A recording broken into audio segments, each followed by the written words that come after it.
My name's Amelia. I am currently a tree frog keeper at Josh's Frogs. I'm on the moderator team for the Frogs and Toads Facebook group. Former president of the MSU Herpetology Club. Michigan State University is where I graduated from with a degree in zoology and also a degree in studio art. I've done a couple of zookeeping internships in AZA facilities, one of which was with large mammals, and then the other one was actually more along the lines of herps, but there were some small mammals and stuff thrown into to make it interesting, more interesting, I guess. Those meerkats were a lot of fun. I'm Darren Julius. I'm currently a zookeeper at the Erie Zoo. This is totally separate from that, though.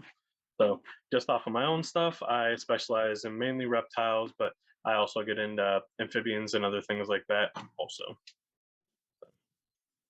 And you're a board member for And I'm a whole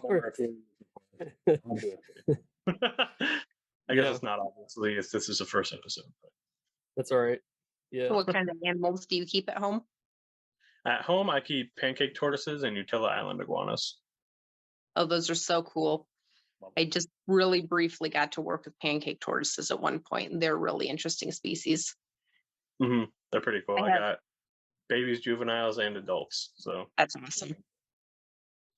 Yeah, I have mostly frogs. I've got a couple of snakes I got this past year, a couple species of garter snakes, but I've got American toad, White's tree frogs, Tinctorius dart frogs, Vietnamese mossy frog, Indian marsupial frogs. Marsupial frogs have to be pretty cool. I've never even seen one, but yeah, they're I don't think they're something that's easy to come by in the United States at all. Most of them are bred in their native range down in Ecuador and stuff, and then exported. There's a facility called Wakiri. I think the full name is Wakiri Selva Viva, if I remember correctly. That's a frog farm that they reproduce their stuff in fairly natural conditions. Like, I think I've heard that they do a lot of like keeping things outdoors in sort of flow through cages and whatnot. And for some of the species that are found in the mountains, like the marsupial frog, that's a really great way to have the most success with breeding them. They're difficult to breed outside of those high elevation conditions. So the pair that I have, I just got a couple of weeks ago, were something that we were working with at Josh's Frogs. We were really hoping we might get lucky and get some babies out of them, but they never really seemed to show any inclination towards breeding. So they decided to give up on the project, but they're really, really interesting frogs. I'm really excited that I get to be their retirement home. Well, I think that's a good place to start for our conversation whenever we talk about the hobby of keeping frogs and toads and even reptiles. I want to focus on what your opinions are, what your thoughts are on places like zoos and Josh's Frogs and the idea, well, even educational places as well. I guess you can consider Woods and Forest Media as a part of that now because I have the educator permit from the state. But being people that work in that field, how important to you, or how important do you think these types of places are, like the zoos and places like Josh's Frogs, in terms of conservation for various species of herps? Zoos do a tremendous amount of work towards conservation of a lot of amphibian species. A lot of that's behind the scenes, so the public wouldn't necessarily know about the full breadth of conservation projects that some places work on unless they do some digging.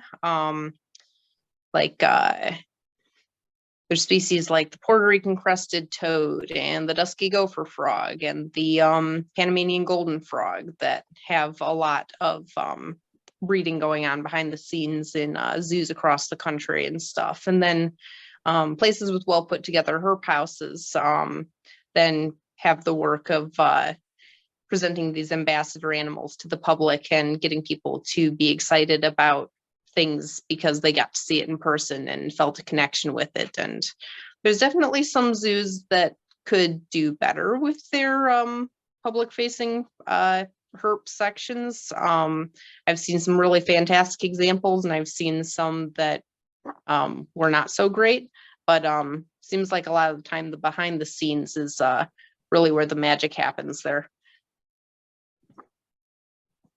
I have a lot of the same opinions too, in the fact that like zoos and places like Josh's Frogs and even private keepers like yourself and PA Woods and Forests and literally everybody, because I have this small belief in like there's conservation through commercialization as long as they're in the right hands also. So like Exactly. if you just give it to a 5-year-old kid, they're not going to know what to do with it. But like if it's somebody who's been researching these animals for years and there's not many of them in captivity to be able to like blossom insurance populations, then that would be ideal, you know what I mean? Especially for species that aren't as well represented.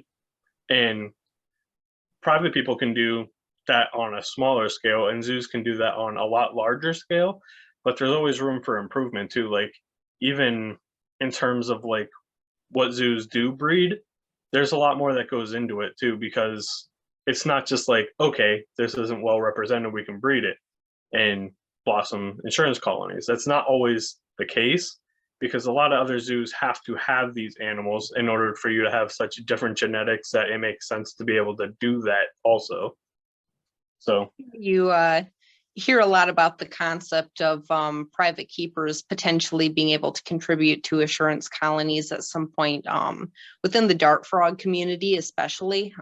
It's one of the reasons why there's a whole lot of emphasis on keeping dart frog localities and species separated and stuff, so that there's not inbreeding, and of course other issues like aggression and disease transfer. But there's a lot of thought put into that within the dart frog community for sure.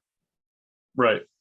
Yeah, I mean, zoos are a great thing in that aspect also, but like even there's always case of like you live and you learn, and you learn from mistakes also. So like back in the day, whenever they brought originally Galapagos tortoises over from the islands and stuff like that into captivity, then they didn't know that every island was a different like subspecies and stuff like that. So then when you're breeding the different island Galapagos tortoises together, then you're making them genetically different than what they would have been in the wild if had they just stayed there, you know what I mean? Yep. So like the ones that like saddlebacks versus the ones that are more like grass grazing. So like their total shell shape, head shapes, everything like that are slightly different. And then you don't realize that until years later when you already like hybridize them basically. Mm-hmm.